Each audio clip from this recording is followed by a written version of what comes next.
वज़ीर आज़म खासे पुरएतमाद नजर आ रहे हैं। जहां भी वो जाते हैं आवाम से खिताब करते हैं, वो ग्रोथ रेट की बात करते हैं, साथ ही ऑपोजिशन को तनकीद का हमेशा की तरह निशाना बनाते हुए ये कहते हैं कि अब तो मुझे उनकी फिक्र लग गई है कि वो इकट्ठे रह भी पाएंगे या नहीं रह पाएंगे। बारहा ये बात दोहराते हैं कि पाकिस्तान अब मुश्किल दौर से निकल चुका है और आगे बेहतरी ही बेहतरी है। पीडीएम की बात करें तो एक्चुअली हुकूमत ये भी कहती नजर आ रही है कि पीडीएम में से पी तो निकल गई है, तो क्या ऑपोजिशन आने वाले वक्त में या जो बकिया दौरे हुकूमत पीटीआई हुकूमत का है उसमें हुकूमत को टफ टाइम दे पाएगी जब उसकी अपनी सफों में इत्तेहाद नहीं है? ये सारे मामलात आजाद कश्मीर में होने वाले इंतखाबात और दीगर इशूज पर बात करने के लिए हमारे साथ मौजूद हैं उस्मान डार साहब, पाकिस्तान तहरीक इंसाफ को रिप्रेजेंट करते हैं, मुअव्विन खुसूस हैं वज़ीर आज़म बराए अमूर नौजवानान और सरबराह कामयाब जवान प्रोग्राम। साथ ही साथ कराची से हमारे साथ मौजूद हैं सीनियर सहाफ़ी तज्ज़ियाकार मज़हर अब्बास साहब। उस्मान साहब, सबसे पहले तो आप ही से गुफ्तगू का आगाज करेंगे। ये बताइएगा कि जो इदारा शुमारियात है उसने कुछ स्टेटिस्टिक्स जारी किए हैं महंगाई के गुज़श्ता माह के भी, मई के भी, जो कि ऑलमोस्ट 10.87% बताई जा रही है और 2021 के भी जो 11% पर बताई गई है। अब इन आदादो शुमार को देखते हुए ये वो आदादो शुमार है जिसका ताल्लुक मुझसे, आपसे, आपके हल्के में मौजूद आपके वोटर सपोर्टर से है, आवाम से है, क्योंकि जाहिर है उसने तो यही देखना है ना कि उसको मुर्गी, आटा, दाल, चीनी कितने में मिल रही है। जब ये आदादो शुमार इतने ज्यादा होंगे तो फिर हुकूमत के मईशत में बेहतरी के दावे आवाम किस तरह मानेंगे? देखिए, मैं आपकी बात से इत्तेफाक करता हूँ कि जब तक लोगों को एक प्रॉपर रिलीफ मिलता नज़र नहीं आएगा, शायद ये मुईशत की जो दुरुस्तगी है उसका एज सच अवाम पे उस तरह का असर नहीं होगा। लेकिन ये भी एक हकीकत है, जिस तरह की तबाह हाल और struggling economy prime minister Imran Khan को मिली, हमारी हुकूमत को मिली, और इसी मुईशत के असरात महंगाई की शक्ल में आप कह सकते हैं आज पाकिस्तानी लोग महंगाई की शक्ल में उसका बोझ उठा रहे हैं। लेकिन आज महंगाई की मुख्तलिफ वजूहात हैं। देखें अब्दुल्ला, अगर आप पूरे रीजन में नज़र दुराएं, दुनिया में देखें, सुपर पावर्स को देखें, कोरोना पेंडेमिक बहुत बड़ी वजह है। आज पूरी दुनिया में महंगाई का एक तूफ़ान, आप हिंदुस्तान को देख लें, बरतानिया, अमेरिका, लॉकडाउन जैसी सिचुएशन में बहुत सारी इंडस्ट्रीज़, बहुत सारी ऐसी पैदावार हिट होके रह गई हैं। इसमें इश्यूज़ होंगे, कुछ डिसीजन मेकिंग के भी इश्यूज़ होंगे, लेकिन जिस सिचुएशन से इस वक्त हम गुज़र रहे हैं और पिछला तकरीबन 1 सवा साल हम जो गुज़रे हैं उसको मद्देनज़र रखते हुए महंगाई का जो सामना है कौम को, या जिस तरह आपने पाकिस्तानियों की बात की है, इंशाल्लाह ताला हमारी तमाम तर तवज्जो इस पे है। मुईशत अब एक दुरुस्त सिमत में है। हमारा अगला हदफ है ही इस महंगाई को कंट्रोल करना है, चाहे उसके अंदर गवर्नेंस का इशू है, चाहे खुद साख्ता महंगाई है, चाहे ज़हीरा अंदोज़ी है। और इंशाल्लाह ताला जिस तरह प्राइम मिनिस्टर इमरान खान साहब, मैं खुद देख रहा हूँ बहुत सारी मीटिंग्स को वो खुद भी चेयर कर रहे हैं, वज़ीर आज़म अक्सर महंगाई से, आपको पता है, अगर कमोडिटीज़ की बात करें तो इससे पहले मुताद्दिद स्कैंडल आए। चीनी स्कैंडल तो चले अब चल रहा है, इससे पहले भी मुताद्दिद बार हुकूमती लोगों के नाम सामने आते रहे और जो माफिया वज़ीर आज़म साहब जिनको खुद कहते हैं, लेकिन उन स्कैंडल्स का कुछ बना नहीं, उसके बाद हमने एक्शन होते हुए देखे नहीं। तो जब वज़ीर आज़म वो मुबैना तौर पर मुलव्विस जो उनके अपने लोग हैं जो इस सारी मसनूई महंगाई कर लें या मुख्तलिफ चीज़ों का जो बहरान आया उसमें मुलव्विस रहे हैं, उनको निशान इबरत नहीं बनाएंगे या एग्जाम्पल सेट नहीं करेंगे तो ये माफियाज आगे भी चलकर आप लोगों को ब्लैकमेल करते रहेंगे और महंगाई वैसे ही रहेगी। देखिए, एक तो पहली दफ़ा कोई चीनी या आटा या पेट्रोल, आप जिस चीज़ का भी नाम लें, बहरान का आना या एक मसनूई जिसकी बात की जा रही है, प्राइसेस एस्केलेट कर गई, पाकिस्तान में ऊपर चली गई। फ़र्क सिर्फ ये है, हमारी हुकूमत की पहली दफ़ा ऐसा हो रहा है कि इंक्वायरीज़ की जा रही हैं, कुछ इंक्वायरीज़ की जो रिपोर्ट हैं वो पब्लिक कर दी गई हैं। लेकिन ये भी मुझे अफसोस से कहना पड़ रहा है कि ऐसा जो मौजूदा निज़ाम है उसमें जितनी तेज़ी से हम नताइज एक्सपेक्ट करते हैं, मैं ख़ुद चाहता हूँ, आप भी चाहते हैं, पाकिस्तानी भी चाहते हैं कि जल्द से जल्द माफिया के मामलात जो हैं वो मंतकी अंजाम तक पहुँचे। अब अदारों ने प्रॉपर इन्वेस्टिगेट करना है। हम ये भी किसी सतह पे नहीं चाहेंगे कि कोई ऐसा शख्स जो बेकसूर है, जिसके हाथ इस सारे मामले में कह लें साफ़ हैं, उसको भी ऐसा सच किसी किस्म की कह लें पॉलिटिकल विक्टिमाइजेशन या कोई ऐसे मामलात का उसे सामना ना करना पड़े। तो ये डिटेल्ड एक प्रोसेस चल रहा है और जल्द इंशाल्लाह ताला आएगा। देखिए, प्राइम मिनिस्टर इमरान खान साहब के पास जो भी मामलात आते हैं, अब अभी माजी में जिस तरह की चीज़ें उनके सामने आई, उन्होंने फ़ौरन इंक्वायरीज़ का हुक्म दिया। अच्छा, और बहुत सारी इंक्वायरियां इंक्वायरी बिल्कुल सामने भी होती आ हैं। चुकी है, अब इसलिए उनकी ये नीयत जरूर कहा जाएगा, इंक्वायरियां जरूर होती हैं, लेकिन उन इंक्वायरियों को मंतकी अंजाम तक भी पहुंचना चाहिए। मजहर साहब, चंद बहरानों का हम जिक्र कर रहे हैं, मौजूदा हालात का जिक्र कर रहे हैं, क्योंकि वजीर आजम साहब बहुत होपफुल हैं फ्यूचर के लिए और वो कह रहे हैं कि अब मईशत स्टेबल हो गई है, लेकिन जाहिर है आवाम तक प्रॉबली वो सारी बेहतरी ट्रांसलेट होने में वक्त लगे। लेकिन जिन स्कैंडल्स की हम अभी बात कर रहे थे उस्मान साहब से, आपको लगता है या आपका क्या पॉइंट ऑफ व्यू है कि वो जो इंक्वायरियां हुई उनमें वाकई एग्जाम्पल्स सेट होनी चाहिए थी, उनमें किसी को सज़ा होते हुए देखना चाहिए था लोगों को, आवाम को, ताकि आइंदा किसी को ऐसी जुर्रत की हिम्मत ना होती?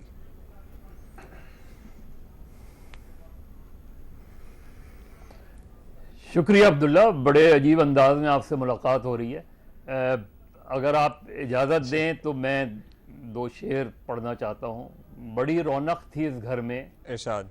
ये घर ऐसा नहीं था, गिले शिकवे भी रहते थे मगर ऐसा नहीं था।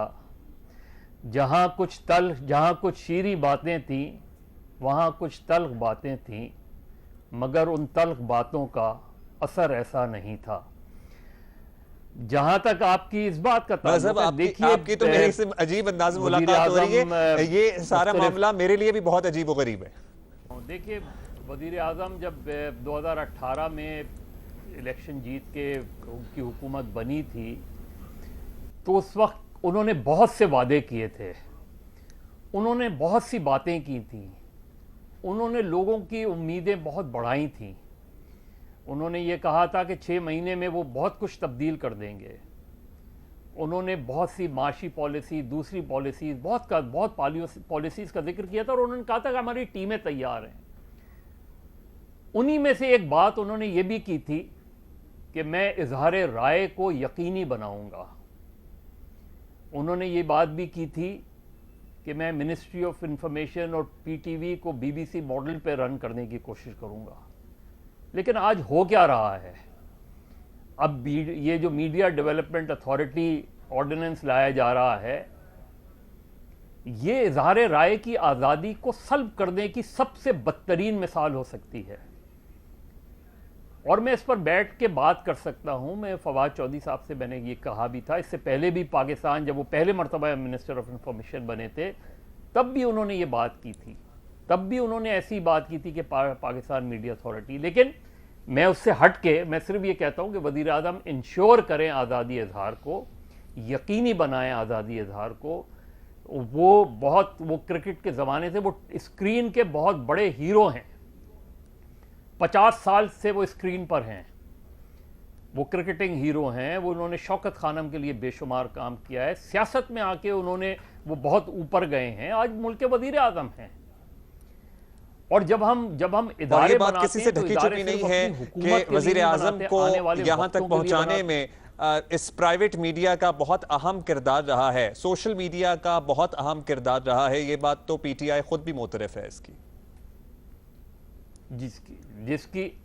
जिसकी उन्होंने खुद बात की। और अभी शेख रशीद साहब जब पिछले दिनों कराची आए हुए थे तो उनसे मेरी एक मुलाकात हुई थी और उन्होंने ये बात की कि वज़ीर आज़म जितना मीडिया से कनेक्टेड रहते हैं, सोशल मीडिया से, हर वक्त उनके बकौल हर वक्त उनके हाथ में वो अपना मोबाइल रहता है जिसपे, तो ऐसे में सबसे बेहतर चीज़ ये कि तनकीद को हमेशा बर्दाश्त करने का जिस हुक्मरान में हौसला होगा वो हमेशा कामयाब हुक्मरान रहेगा।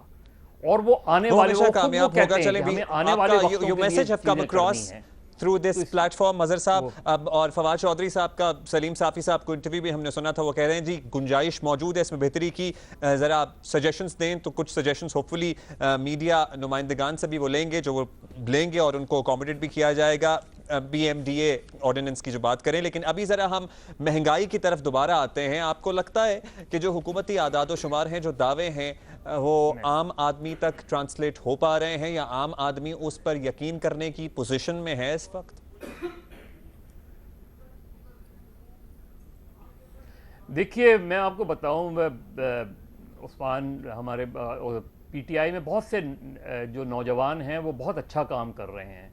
उस्मान डार हैं और कई फ़र्रुख हबीब हैं और कई लोग हैं और ये बहुत अच्छी बात है। और इसका सबसे ज़्यादा सेहरा जो है ये एक डेमोक्रेटिक प्रोसेस को जाता है, ये एक डेमोक्रेटिक प्रोसेस में लोग निकल कर आते हैं।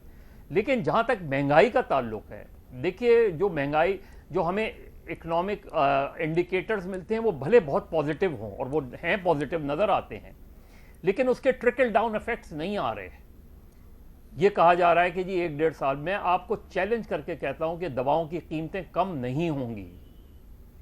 जिस अंदाज में ये चीज़ें, जिस अंदाज में महंगाई होती है, मैं पिछले 40 साल में ये चीज़ें देखता आ रहा हूं। आप जितनी भी पॉलिसी बेहतर बना लें, जो इम्प्लीमेंट करने वाली फोर्सेस हैं वो इतनी करप्ट हैं कि आप जाके, मैं पूछता रहता हूं तो वो उनको, क्योंकि इतनी जगहों पे पैसे देने पड़ते हैं कि वो जब कीमत मुकर्रर करता है उस दवा की, तो वो उससे बहुत ज़्यादा होती है जो गवर्नमेंट ने मुकर्रर की होती है। लेकिन चूंकि ड्रग इंस्पेक्टर्स हो जाएं, फूड इंस्पेक्टर्स हो जाएं, इस पर कोई चेक एंड बैलेंस नहीं है, तो ये महंगाई कभी भी कंट्रोल नहीं कर पाएंगे। फवाद चौधरी साहब ने कहा परचेजिंग पावर बढ़ी है। मुझे बताएं, आप चले जाएं गवर्नमेंट एम्प्लॉय से पूछ लें उनकी तनख्वाहों में कितना इजाफा हुआ है, और जगह नहीं हुआ ज़ाहिर है। और आम आदमी जो कोरोना की वजह से कारोबार में उल्टा कटौती हुई है प्राइवेट सेक्टर में, तो बहुत से इदारों ने कोरोना की वजह से तनख्वाहों में कटौती की है। फिर आम आदमी की जो मिडिल क्लास आदमी है, दुकानदार तबका है, उसकी जाहिर है पूरा बिजनेस ही ओवरऑल कोरोना की वजह से भी, दीगर इशूज़ की वजह से भी मुतासिर हुआ है। तो कहाँ से कुव्वत खरीद लोगों की बढ़ी है, फवाद चौधरी साहब ऐसे बता सकते हैं। वो तो अभी नहीं है मौजूद, लेकिन उस्मान डार साहब, आपको लगता है, आप क्योंकि हल्के की सियासत करते हैं, आपके इर्द गिर्द हल्के में लोगों की कुव्वत खरीद बढ़ी है? देखिए अब्दुल्ला, हम दोनों चीज़ों पे काम कर रहे हैं। एक, जैसे मैंने आपको पहले कहा कि किस तरह से हमने चीज़ों की जो कीमतें हैं उसको हमने कंट्रोल करना है। ऑफ कोर्स उसमें ख़ुद साख्ता महंगाई के चैलेंजेस हैं, और जिस तरह मज़हर अब्बास साहब कह रहे हैं, मैं इनकी बात से इत्तफ़ाक़ करता हूँ कि महकमाना करप्शन का भी सामना है, और ये सारी चीज़ें इस हमारे मुआशरे में काफ़ी अरसे से चलती आ रही हैं, और शायद इसकी बहुत हद तक हम लोग एक्सेप्टेंस भी कर चुके हैं। आज लोग ये सोचते हैं कि हम कहीं पैसे अदा कर कर हमारा काम जल्दी हो सकता है। बहुत सारी चीज़ों की, जिस तरह इन्होंने बात भी की है, बहुत सारे फैक्टर्स हैं इस महंगाई के इश्यूज़ में।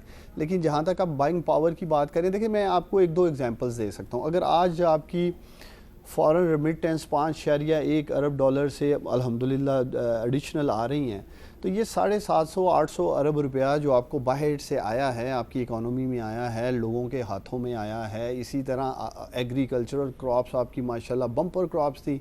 गन्ने को ले लें, चावल को ले लें, गंदम को ले लें, 2 करोड़ मेट्रिक टन से भी ज़्यादा अल्हम्दुलिल्लाह तरीक़ साज ये सारी हुई है। किसान ने जिस तरह का अल्हम्दुलिल्लाह खुशहाली देखी है, और कोई आप ले आए किसी किसान को पिछले 2 सालों में, अगर वो कह दे कि उसको नुकसान हुआ है हमारी हुकूमत में। इसी तरह आपका जो इंडस्ट्रियल सेक्टर है, जिसमें टेक्सटाइल सेक्टर को ले लें, ऑटोमोबाइल को ले लें, सीमेंट को ले लें, कंस्ट्रक्शन इंडस्ट्री को ले लें, ये सारी चीज़ों में अगर हम ऊपर जा रहे हैं तो उसके कहीं ना कहीं तो इफेक्ट्स आ रहे हैं, कहीं ना कहीं तो लोग पैसे कमा रहे हैं। इस कॉन्टेक्स्ट में अगर उन्होंने बात की है, एक्सपोर्ट्स आपके ऊपर 14 से 15% जा चुकी है। 3.1 अरब डॉलर की तारीखी एक्सपोर्ट मार्च के महीने में अल्हम्दुलिल्लाह आ जाती है। अगली दफ़ा उस्मान डार साहब, आप कह रहे हैं कि आवाम की कुव्वत खरीद में बेहतरी आ रही है। ऐसा करेंगे कि अगली दफ़ा जब हम आपको बुलाएंगे और इसी बात पे बात करेंगे, तो पूरे मुल्क से हम ज़रा रैंडमली लोगों की राय ले लेंगे, जियो न्यूज़ का माइक पकड़ के, और आपको बताएंगे। ठीक, हमारे साथ कुछ ही देर में पीपल्स पार्टी के एक मेहमान भी ज्वाइन करेंगे, उनसे तो बात करेंगे ही, लेकिन चलें मीनवाइल फिर उस्मान डार साहब आप ही से कंटिन्यू कर लेते हैं। अभी मर्ज़ साहब अद्वियात की कीमतों की बात कर रहे थे। चीनी अभी भी 100, 110, 120 भी एट टाइम्स लोकेलिटी पे डिपेंड करता है, मिलती है। दूसरा जो चीनी माफिया वाली बात है, तो जहांगीर तरीन साहब और उनके हमनवा जो हैं वो अभी तक निगोसिएशंस में हैं। अगर आप कहते हैं या वज़ीर आज़म कहते हैं कि हम ब्लैकमेल नहीं होंगे, तो एक तासुर ये भी जाता है कि ब्लैकमेल हुए तो फिर वज़ीर आज़म ने मुलाकात भी की। फिर अब मामला जो है वो मुकदमात तक पहुंच चुका है, बयानबाजी से निकलकर नज़ीर चौहान साहब वाला और शहजाद अकबर साहब वाला मामला भी आपके सामने है। आपको लगता है कि अल्टीमेटली ये मामला सेटल करना पड़ेगा पीटीआई को और कुछ नहीं होगा, या एट एनी कॉस्ट वज़ीर आज़म साहब इसको मंतकी अंजाम तक पहुंचाएंगे? देखिए, अगर आपकी मुराद सेटलमेंट से केसेस का बंद करना या केसेस पे नज़रसानी करना, तो इस तरह का तो कंप्रोमाइज़ जिस इमरान खान को मैं जानता हूँ वो किसी सतह पे नहीं करेंगे। और मेरा ख्याल है मुझसे बेहतर जहांगीर तरीन इमरान खान साहब को जानते हैं, जितना वक्त उन्होंने उनके साथ गुजारा है, तो वो इस तरह अगर कोई जत्थे या ग्रुप इकट्ठे हो जाएं और उन्हें एक मैसेजिंग हो या ब्लैकमेलिंग हो जी कि अगर आप हमारे केसेस पर नज़रसानी नहीं करते या बंद कर देते, ऐसा तो मैं नहीं समझता उन्हें एक्सपेक्ट करना चाहिए। लेकिन आपने कहा जी उन्होंने मुलाकात की, देखें वो हमारे पार्लियामेंटेरियंस हैं, चाहे वो MNAs हैं, MPs हैं, PTI के हैं, तो वो प्राइम मिनिस्टर को मिल सकते हैं। अगर पार्टी के इंटरनल इश्यूज़ में जहांगीर तरीन साहब को या इन MNA MPs को तहफ़्फ़ुज़ात थे, चंद लोग उनके लिए चलिए, ये सारा तहफ़्फ़ुज़ात तो उनके टारगेटेड। अभी तक बरकरार हैं। कल भी उन्होंने बरमला इस बात का इजहार किया, बजट में क्या करते हैं वो, क्या आप लोगों का साथ देते हैं, नहीं देते हैं, ये बाकी है। अभी हम ज्वाइन किया आगा रफ़ीउल्लाह साहब ने, पीपल्स पार्टी के MNA हैं। बहुत शुक्रिया आगा साहब। आगा साहब अभी हम महंगाई की भी बात कर रहे थे। बिलावल भुट्टो साहब का बयान भी है जिसमें वो कहते हैं कि हुकूमत ये जो आदाद शुमार बता रही है मईशत में बेहतरी के, ये फोटोशॉप्ड हैं। और फवाद चौधरी साहब ने कह दिया कि आवाम की कुव्वत ख़रीद बढ़ी है अगर महंगाई बढ़ी है। आप क्या कहेंगे, अगर इतना बड़ा मसला है महंगाई का और आपको लग रहा है कि फ़ोटोशॉप्ड आदाद शुमार हैं, तो फिर एक रैली, एक एहतजाज महंगाई के नाम पर भी निकालें जिसमें सिर्फ आवाम से ये कहें कि हम महंगाई बहुत ज़्यादा है इसलिए एहतजाज कर रहे हैं, आप घरों से बाहर निकलें। बिस्मिल्लाहिर्रहमानिर्रहीम। देखें अब्दुल्ला भाई, बात यह है कि एहतजाज करना, रैली निकालना, इसमें कोई बुरी बात नहीं है, लेकिन क्या आप समझते हैं कि हमारी इस रैली निकालने से ये महंगाई कम कर देंगे? बाकी रहा इनके आदाद और शुमार के ऊपर, मैं तो कहता हूं कि अल्लाह करे जो शौकत तरीन साहब कह रहे हैं वो आदाद और शुमार ऐसा ही हो और बल्कि इससे भी और बेहतर हो। इशू ये नहीं है, इशू ये है कि क्या 22 करोड़ आवाम की जिंदगी बदल रही है या लोगों। लेकिन पता है क्या, वजीर आजम को नीयत पे शक है ऑपोजिशन की। वो कहते हैं कि ऑपोजिशन नहीं चाहती कि पाकिस्तान तरक्की करे और हुकूमत कामयाब हो। अच्छा, अपोजिशन के ना चाहने से तरक्की में रुकावट क्यों आ रही है? जब करना ही आपने सब कुछ, डिसीजन आपने लेने हैं, फैसले आपने लेने हैं, सब